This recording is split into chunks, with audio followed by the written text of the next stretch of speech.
I was getting ready for bed and I made the mistake of checking the news one last time. When, when you're addicted to news, it's kind of hard not to check before you go to sleep. And this big breaking story came out. So I wanted to do a quick video on it. I think this is very big news, very important news. And there's a video I'm going to play for you. And there's a lot of clues you can see in the people who are sitting around the table as Trump talks, and their reactions to what he says are pretty interesting, I have to say. But remember last week on July 1st, the Pentagon announced that all shipments of aid and weapon systems and defensive weapons to Ukraine were canceled. They said we're running out of this stuff. We can't afford to keep giving it to Ukraine because we don't have enough for our own needs at this point. Well, that kind of took everybody by surprise. And a lot of people thought, wait a minute, Trump has not talked like that recently about Ukraine. He's been a lot more supportive in his words about Ukraine.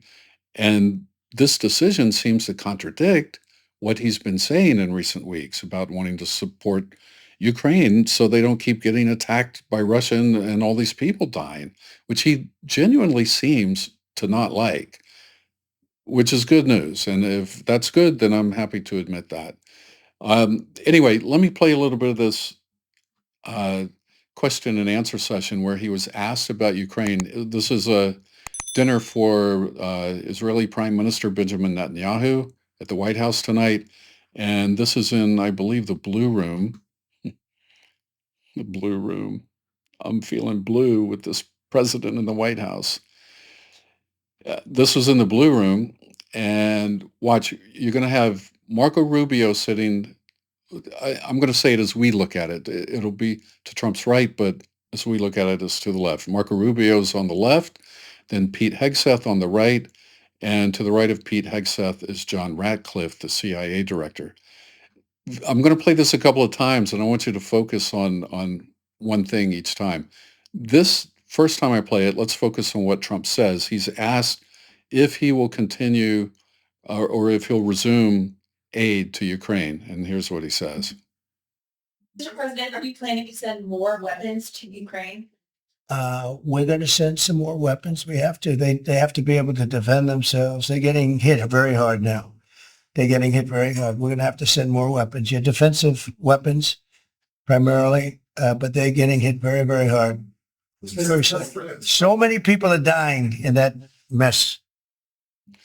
Now, if this were the only time he had said something like that, you would think, well, it's just he's expressing fake concern. He doesn't really care about people dying. But, he's been saying the same things at least since last summer during the campaign. Every time he was asked about the war, he would say, there's so many boys are dying. It's just terrible. Young kids are dying, losing their lives. And the Russian kid, he said, I don't want to see the Russian kids die, and I don't want to see the Ukrainian kids die either. I honestly, I think he might actually be concerned about that and not like that. And if that's the case, we need to support that and get behind him on that and encourage him to follow those instincts, which are good.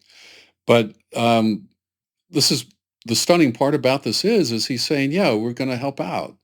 Because last week his Pentagon said, no, we're not going to help out. This contradicts exactly what uh, the line Pete Hegseth has been trying to get the Pentagon to follow. Hegseth wants us to get out of Ukraine because he wants us to shift our focus to the Pacific and to China. He wants our military focus to be on China. He sees that as the greatest threat.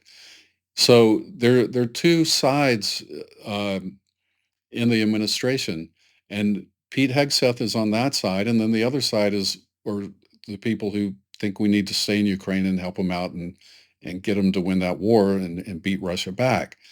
So I don't know how strong that element is or, how strongly they feel they have to beat Russia back or at least just hold on to what they've got right now.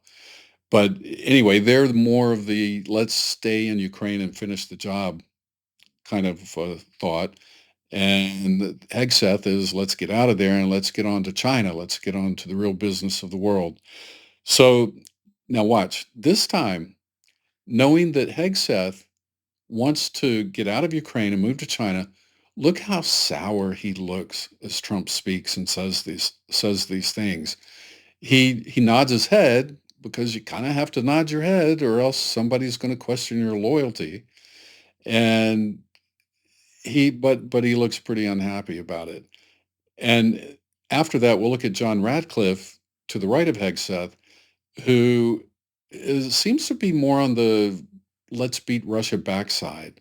So let's watch it one more time and pay attention to Hegseth right now as Trump talks. Mr. President, are you planning to send more weapons to Ukraine? We're going to send some more weapons. We have to. They have to be able to defend themselves. They're getting hit very hard now. They're getting hit very hard. We're going to have to send more weapons. Yeah, defensive weapons primarily, but they're getting hit very, very hard. So many people are dying in that mess. Yep, Hegseth doesn't look happy. And Brother Pete, he's going to have to go back to the Pentagon tomorrow and kind of with his tail between his legs. He can't get out of this now because he sat next to the president as the president said, yeah, we're going to help him out. So he can't go back tomorrow and say, okay, we're not going to help him out. I mean, how can he do that? I don't understand. I don't think that's possible. I don't think that'll be possible for him to do. Now let's watch one more time. And I mean, Marco Rubio's on the left, stone faced. He's been stone faced since he joined this administration. What's going on with him? He looks like a statue, literally. Wherever he shows up with the president, he's just like, I don't know.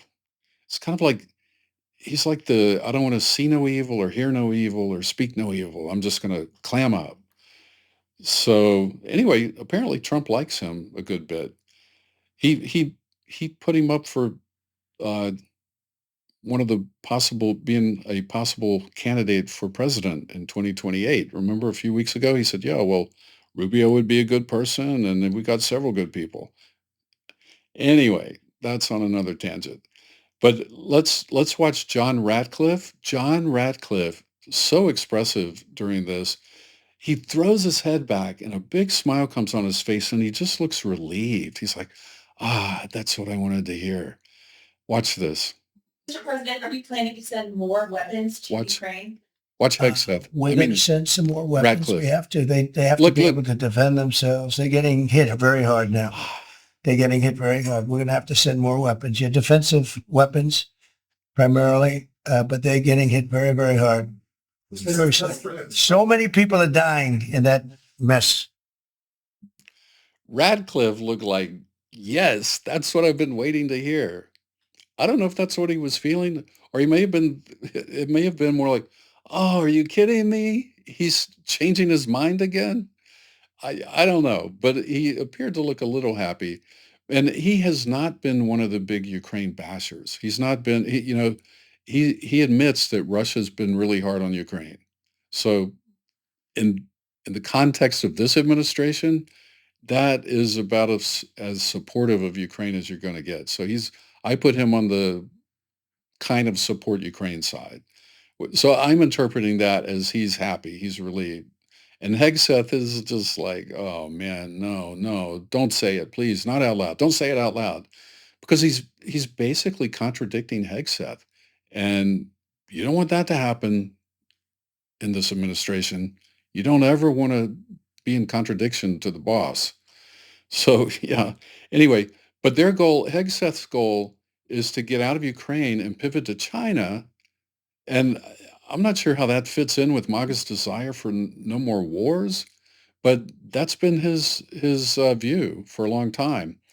And one more note to all this, because this was kind of interesting. It came out a few days ago.